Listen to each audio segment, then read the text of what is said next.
Please welcome to the stage John and Adrienne Mars, Director of the National Air and Space Museum, General Jack Daly. Secretary of Education, Betsy DeVos. Ivanka Trump.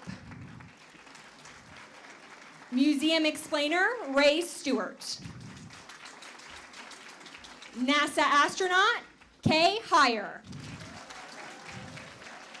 And NASA Engineers and Modern Figures, April Erickson, Sandra Kaufman, and Andrea Razaghi.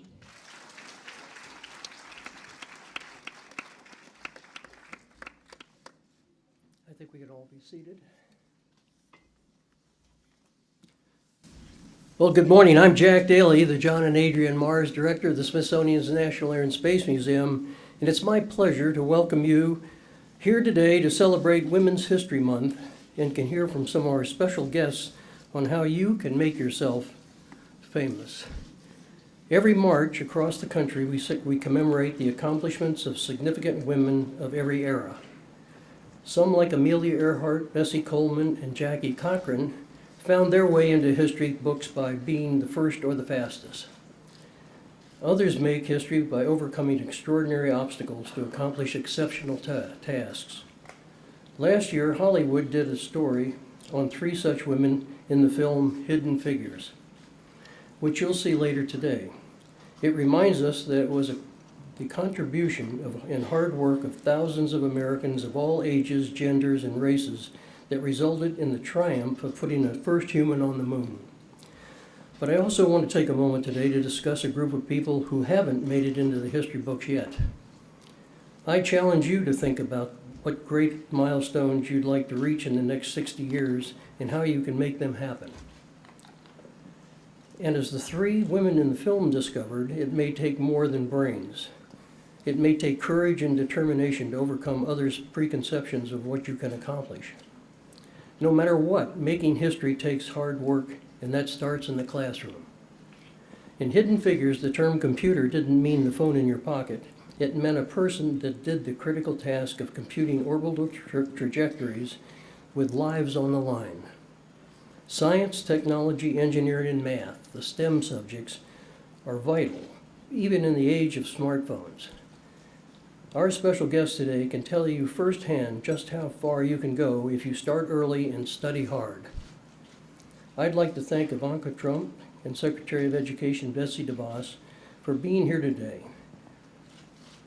Our museum and the Department of Education can change the way schools and museums work together and ensure that a century from now, these halls will be filled with new stories of achievements that we can't yet fathom. We look forward to hearing from Secretary DeVos in a few moments. The National Air and Space Museum works to create innovative models for informal education and to build bridges to the nation's formal education system. One of our most successful initiatives has been a partnership with General Electric Aviation that brings special museum programs directly into the classrooms of the Cincinnati public school system. These lessons are led by extraordinary young people called explainers, and one of them is here to talk to you right now. It's my pleasure to introduce Ray Stewart. Ray?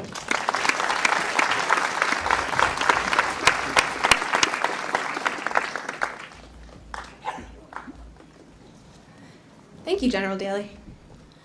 Good morning, everyone, and once again, welcome to the Smithsonian National Air and Space Museum. The artifacts here at this museum have remarkable stories to tell, and the biggest aren't necessarily the best. Some things that seem small and unremarkable may have in fact changed human history. It's impossible to know all of the stories behind these artifacts, just as it is impossible to know all of the stories behind everyone who had a hand in making them. But that's the beautiful thing about science and innovation. Every achievement, big or small, is not the result of just one person's work, but is based off of the work of generations of people over centuries and millennia. It is impossible to know the names of all of the people who work to advance our knowledge of the universe, but some people do not have to remain hidden from view. This morning we will see Hidden Figures, a powerful movie about a powerful story. Katherine Johnson and her fellow human computers opened so many doors. They charted the course to take us to space, and all the progress we have since then stands on their shoulders. As a young Black woman in science, I too stand on their shoulders.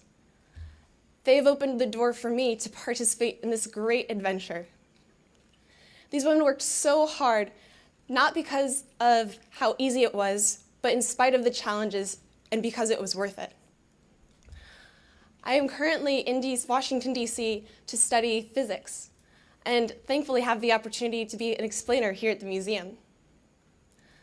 The explainers tell the stories behind these artifacts to students just like you. Every day, we work to plant seeds of curiosity to further future innovation and discovery. But the rest is up to you. There will be voices that say that you can't.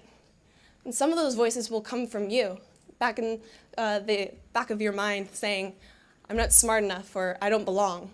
But don't listen. You do belong. You will have to work hard, and you will have to fight for it. But it is worth fighting for. And do not be discouraged, because you too are standing on the shoulders of many who came before you, who have worked hard and have fought to do their part. We know that this is worth fighting for. It is worth fighting for. And it's worth fighting for not because of just for yourself or for current humanity, for our current development, but it's worth fighting for the future generations as well. We believe in you, and we know that you can do it. It is my pleasure to introduce an advocate for education and empowerment of women, Ms. Ivanka Trump.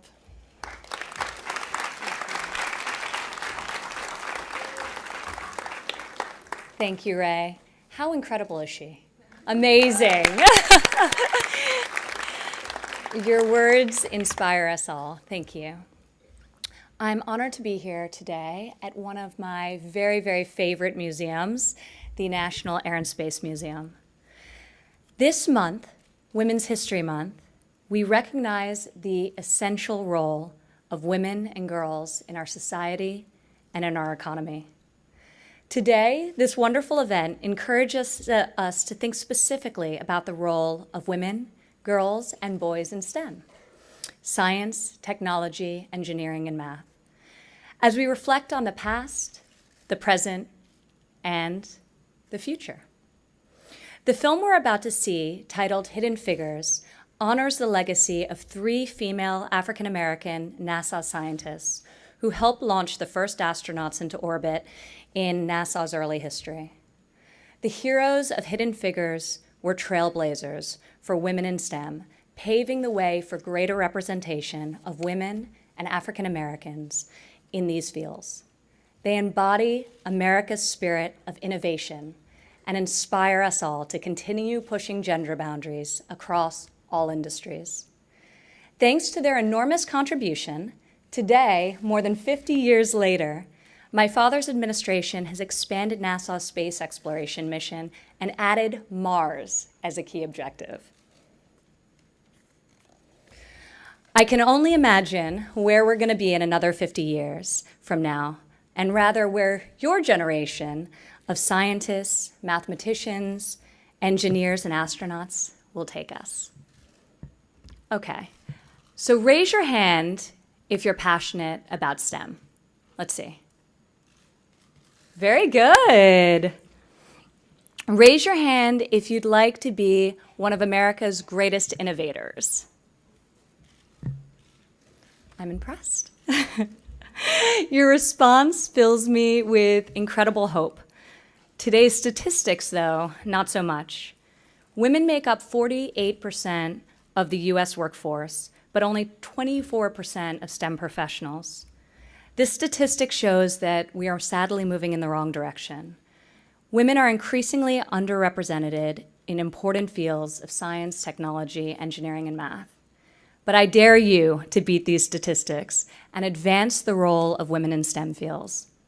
Women's participation in STEM, where so many of the jobs of the future will come from, is critical in the fight for wage equality and for the empowerment of women in the economy. To the young men in this audience, you also have a major responsibility to continue the work of the great men and women in STEM who came before you. I'm also going to give you a call to action. I'm going to urge you to empower your female classmates and support them along the way. The playing field will only be leveled if we can all work together to eliminate these long-standing barriers. On a very personal level, as a mom, I'm trying to do my part as well. My daughter, Arabella, and I are enrolling in a coding class this summer. We're excited to learn this incredibly important new language together. Coding truly is the language of the future. Now I challenge you to embrace STEM learning and become part of our country's great history of scientists and mathematicians and support each other in reaching this tremendous goal. Innovation is at the heart of the American genome. American innovations have transformed our world. From the light bulb to the smartphone, America leads by example. And you can continue to move the needle in favor of greater innovation. You are the next generation of innovators. You are the future, and the future is in your very capable hands. It is now my tremendous honor and pleasure to introduce to you someone who is a great champion for each and every one of you, and who's the mastermind behind this inspiring event celebrating the work you are doing in your schools and in STEM fields. Secretary Betsy DeVos.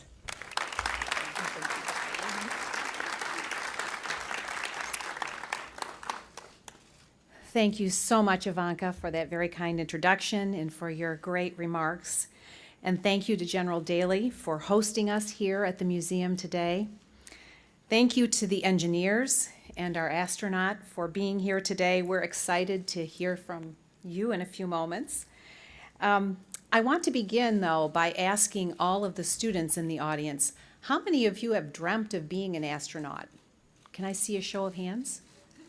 Quite a few. How many of you would like to go into outer space someday? Lots more hands. Well, you're going to need the ones that first raise their hands to get on that first. Today, you're going to learn about some of the people who first made it possible for people to go to space. I'm going to date myself and say I'm probably one of the few in this room that actually remembers when a human first stepped foot on the moon. I don't know how many of you students have seen video film or film footage of that event. Can I see a show of hands for that event again? That was an amazing moment. I think I was 10 years old at the time, and I'll never forget the feeling of pride that I had by seeing our American astronauts set foot on the moon.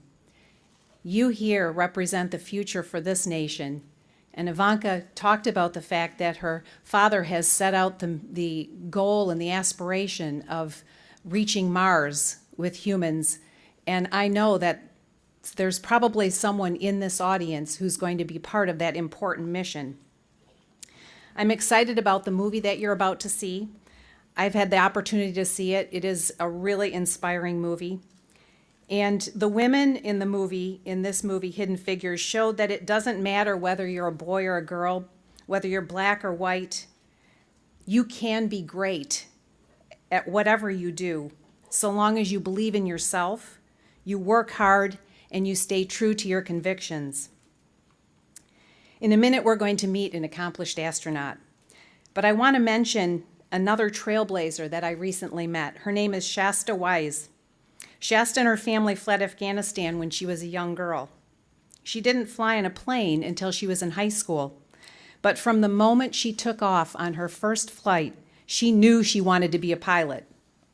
She was committed to her dream, and she worked hard to achieve it.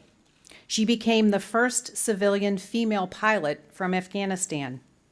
And now she's founded her own nonprofit called Dream Soar, with a mission of inspiring the next generation of STEM and aviation professionals. She's about to begin a flight around the world to encourage women to get involved in STEM and aviation. She's stopping in 28 countries on 5 continents. She's just one of many trailblazing young women who are promoting the importance of STEM education and the field of aviation. Now, there are still barriers to overcome, just like there were for all of the women that you're meeting today. They paved the way for your success, but you can do your part to improve the lives of women in the future. I mentor a teenage girl in my hometown, and that's been a very, very informative a relationship for me, a very important relationship. I want to encourage the young girls in this room and the young boys to think about mentoring in your lives. Who here has a younger sister or a younger brother or a younger cousin?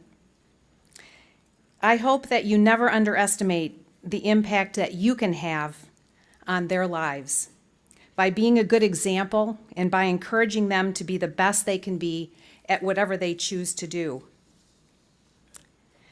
We are very fortunate to have someone here today who personifies a trailblazing woman in STEM and aviation, Astronaut Kay Hire. Kay was born and raised in Mobile, Alabama, and she graduated from the United States Naval Academy.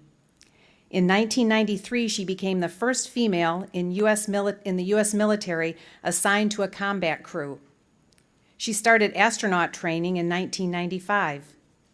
She has orbited the Earth over 400 times and has logged over 711 hours in space. She also helped build the International Space Station. She is quite a trailblazer, and I am proud to introduce you to Captain Kay Hire. Thank you so much. Well, thank you. It's really a treat for me to be here today. Hopefully you're feeling the same. And it's especially fun to see how many of you raised your hands when asked if you would like to go into space. Saw a lot of hands there. Now, I understand that not everybody wants to go into space. Some people might think it's a little bit scary or too hard or too much work, or certainly you would have had to have started planning that career out when you were 3 years old or something like that. Well, I'm here to tell you that's not quite the case. I didn't have that set career path. As a matter of fact, when I was a little kid and I saw people flying in space, I thought for sure by the time I was an adult, everybody would be flying in space. We'd be able to buy a ticket just like we do flying on an airline. Maybe you can make that happen. To me, it's slowed down a little bit. I think we need to accelerate this back up and give more and more people the opportunity to fly in space. But as you can tell, we're talking about STEM, science, technology, engineering, and math. Flying in space incorporates all of those disciplines, and it takes so many different areas of engineering and math and technology to safely put people into space and safely bring them back home. And then even while we're up there, a lot of you probably think we're just playing around all the time because those are the only pictures you see, right? You see pictures of astronauts playing around, floating in the spacecraft. Well, actually, we're working the whole time. As we're sitting here today in this auditorium, we have 6 people on the International Space Station, 200 miles over us. And they're flying around, and it takes them only 90 minutes to get all the way around the Earth. Half of that time is in the daylight, half of that's in the dark. And they're conducting experiments on the International Space Station where we have continuously had crews on board for more than the amount of time that most of you here have been alive. Over 16 years, we have had crews on board the International Space Station conducting these experiments and learning more all the time. We look out from the space station and see what we can learn in space. We look inside the space station and learn what we can about how the human body responds to being in space for long duration. We're going to need to know these things and how we can live and what kind of technology we need as we do push forward and go to Mars. So we're actually going to need you. We've been sending humans into space for over 50 years. And we've been doing it pretty much the same way. I think it's about time we get some new ideas. And I see a lot of folks in this audience that could be the ones to bring us those ideas. And let me tell you something about these ideas. We flew the space shuttle for over 30 years. That's a long time. That's like twice your lifetime, right? So over 30 years, we flew the space shuttle, but the first concept for it was considered absolutely crazy. We're going to take a spacecraft and we're going to reuse it, because before that, we just sent astronauts up on a little capsule on top of a rocket. We threw the rocket away, and then when the capsule came back, it parachuted down, landed in the water, and we put the capsule in a museum. But the whole idea for a space shuttle was it was going to be kind of like a rocket, kind of like a spacecraft, and kind of like an airplane. But the airplane didn't have engines to land. You had one shot at landing. So you launched like a rocket with solid rocket boosters on either side and rocket engines on the back. Flew in space like an orbiting laboratory. We deployed satellites. We repaired satellites. Out here in the museum, you can see the mock-ups of the Hubble Space Telescope and other satellites. We did lots of spacewalks going outside the spacecraft, and we built the International Space Station. That's just a glorious monument to what we can do when we work together, especially in these STEM fields, with all of our international partners. We did all of this with the space shuttle, and then as it came back to land, it was like a big glider. It looked like an airplane. It actually landed on a runway like an airplane. Then we refurbished it and flew it again. We did that for 135 missions. That concept of doing that was considered absolutely crazy in the 1970s. But we proved it out, and there we worked it, and we got the International Space Station out of it. So here we are today with the International Space Station, with astronauts Peggy Whitson and Shane Kimbrough, with our international partners from Russia and also France, on board conducting experiments and living day to day, every day, just they're living in this microgravity of space and conducting experiments. But you know, they didn't get there by themselves. Just as you're going to see in the movie that in a little while, it's way more than the astronauts. We are the fortunate ones who get to fly in space. We're the ones that maybe you see the pictures of, and believe me, I do feel very, very lucky to have had an opportunity to fly in space 2 times, and also to help build the International Space Station. My most recent space shuttle mission, I installed a whole big room, Node 3, and a cupola, a big bay window on the International Space Station. But it takes so many different people to do that in all kinds of disciplines. So maybe if you don't want to fly in space, you can still come help us. Just like our engineers at NASA, that I'd like to introduce you to some of them.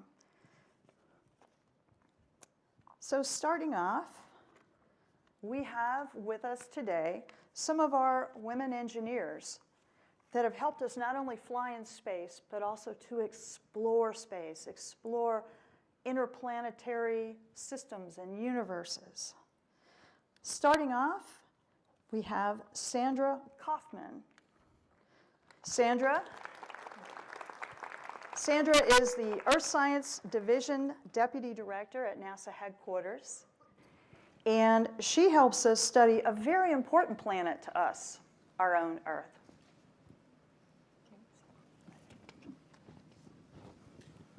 Is this on? Can you hear me? Okay. So thank you so much for having me here today. I was born in a very small country in Central America called Costa Rica. And my dream of becoming a NASA employee started when I was 7 years old, when Apollo went to the moon. So now you know how old I am. And not to bore you with the whole story of my life, it took many, many years and a lot of effort, but I stayed true to my dream. I wanted to work in space, things related to space. I never really wanted to be an astronaut like Kay, but I wanted to be involved in the space program. I went through high school and college, like most of the people who become engineers. When I started in college, I even had a counselor tell me that I couldn't study engineering because I was a woman. But even with all of that, I overcame all of those things, and I kept dreaming, continued my dream. I wanted to be an engineer. And so in order for me to be an engineer that I wanted, I had to come to the United States. And eventually I became a citizen, and eventually I graduated. I have a degree in electrical engineering, a degree in physics. And through my 26-year career at NASA, I have done a lot of wonderful things, worked with a lot of people. I have actually worked on a shuttle mission as an engineer, training astronauts. That was the Hubble for Servicing mission. Worked in many other missions. I have touched pretty much all of the areas of science that we do at NASA, astrophysics, heliophysics, earth science, and planetary. I worked on the last mission to Mars that we launched, the Maven mission, and that was a cool thing, knowing that a little piece of me and a little piece of my country, Costa Rica, is rotating and orbiting around Mars right now.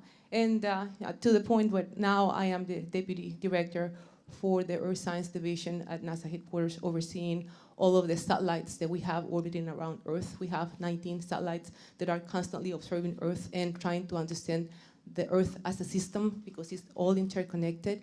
And also, based on what we study, we try to understand the societal benefits that we can extract from all of our studies, and how we can help humanity as a whole.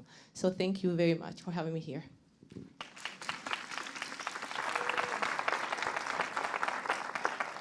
Well, thank you. We also have today Andrea Rosaghi, and she is with us as the Deputy Director of Astrophysics at NASA headquarters. Good morning. It's really a pleasure to be here. I was born in Washington, D.C. and grew up here, and I discovered my love for math and science in D.C. public schools. I would come home and try to replicate the experiments we did in science class in my basement. I would look for household items and see what I could do at home. And along the way, I discovered power tools. And one of the luckiest things for me, when I look back, is that my father never once told me that girls don't play with power tools. I'm so glad he never said that to me. So I decided to pursue engineering. I got a bachelor's and a master's in mechanical engineering, and I started my career at NASA as an engineer, where I worked on systems that go into space and send data back down to Earth so that scientists here can help unlock the mysteries around us here on our home planet of Earth, in our neighborhood in the solar system, places like Mars and Saturn and Jupiter, and then the wonders of the universe. Today, as the Deputy Director of Astrophysics, I get to lead a team of scientists and engineers and all kinds of other professionals looking at what are perhaps the biggest questions humans have ever asked.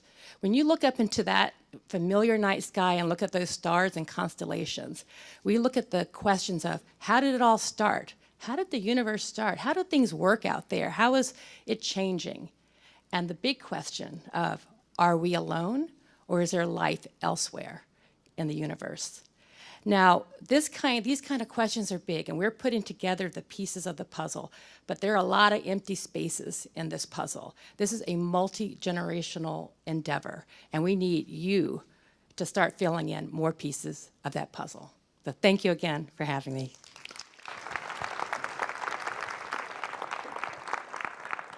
Thank you. And we also have with us April Erickson. April is the new business lead for Instrument Systems and Technology Division at NASA's Goddard Space Flight Center. Good morning. Come on now, I need a better shout out than that. Good morning. Yeah, you're going to see a phenomenal film.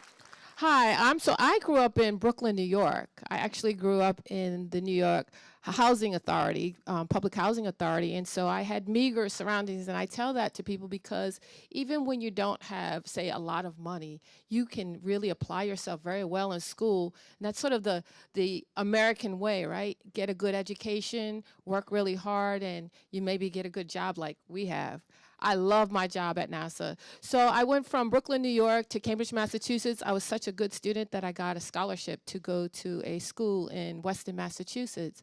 And then it was a teacher there that inspired me to apply for a program at MIT. And so I did a summer program, got to get into a flight simulator, and I scored 3 points off of a pilot score. And I thought, wow, this is what I want to do. So I went to MIT, got my bachelor's in aeronautical astronautical engineering. I know that's a lot to say, but we call those people rocket scientists or aerospace engineers now. I went on and came on to come to school at Howard University, and I did my work in structural dynamics and control of large space structures like the International Space Station. And so that's really why I'm so interested in sort of human space flight. But then I came across this little place called Goddard, NASA Goddard Space Flight Center, one day walking through the halls of Howard, and they offered me an opportunity to work as a summer intern, and I wowed them and offered me a job that summer. And so I became the first co-op student that was a PhD student. So I am Dr. E to my students. I've taught at some of the local universities, but I've also taught middle schoolers. I teach Aerospace Club, and I have a lot of fun doing and building instruments and developing new technology for our space program. So hopefully we'll get a chance to meet you guys again. I've met some of you this morning, but I hope you enjoy the film. I want to say one more thing. I met Katherine Johnson 20 years ago, and I've been talking about her for 20 years. Now everybody's talking about her, and I hope you guys will too. Well, thank you. Thanks so much for taking time from your jobs to come today and talk with the students. I'd like to bring up one more person here, but one more thing I forgot to tell you. This is kind of interesting. How many people have seen the International Space Station fly over? Only a couple people. Well, you have opportunities every now and then. It's flying around all the time, but it doesn't always come right over us right at the right time. The only times we can see it, because it's so high above us, about 200 miles up, is when it flies over just before sunrise. So it's dark here on the ground, but the sun's shining on it. Or if it happens to fly by just after sunset. Dark here on the ground, but the sun's still shining on it. Well, Wednesday at 8:15 p.m., there's going to be a visible pass for almost 6 minutes. So I encourage you to go onto the internet and look for how to sight the International Space Station and go out and watch it go over. So now I'd like to bring up Barb Gruber, our aerospace educator here at the museum.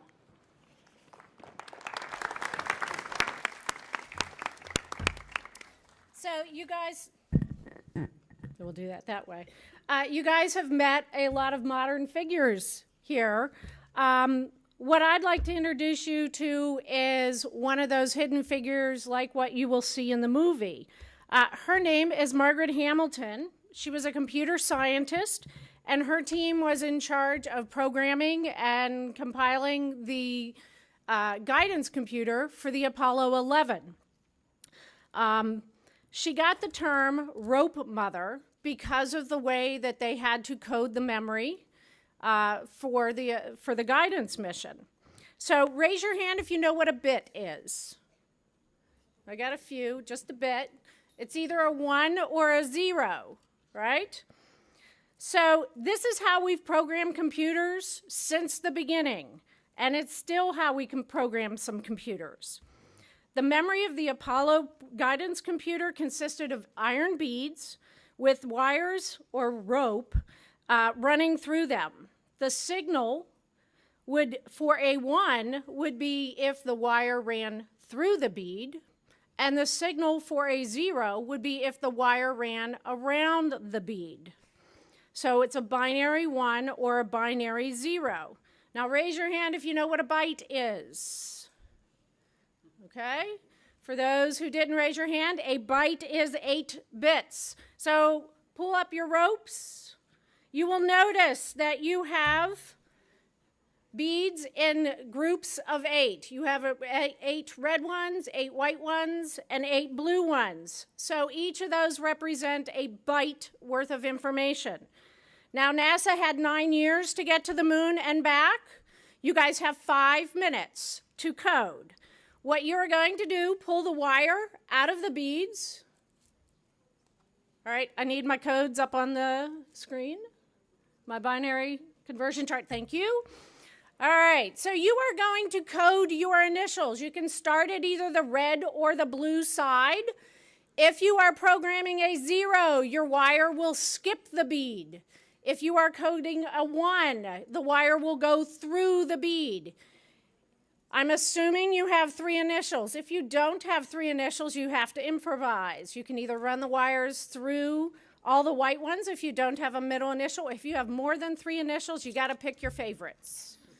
Okay? So you guys have 5 minutes to run the wires through. You're just going to run it through. Everybody is going to skip their first bead because binary code, that 0 is the first one of every letter. So you guys have 5 minutes to code your initials. All right? And our guests are going to be out there. Oh, you're departing. Okay. It was very nice. Thank you. Okay. So go ahead and get started. If you guys want to help them, that would be great.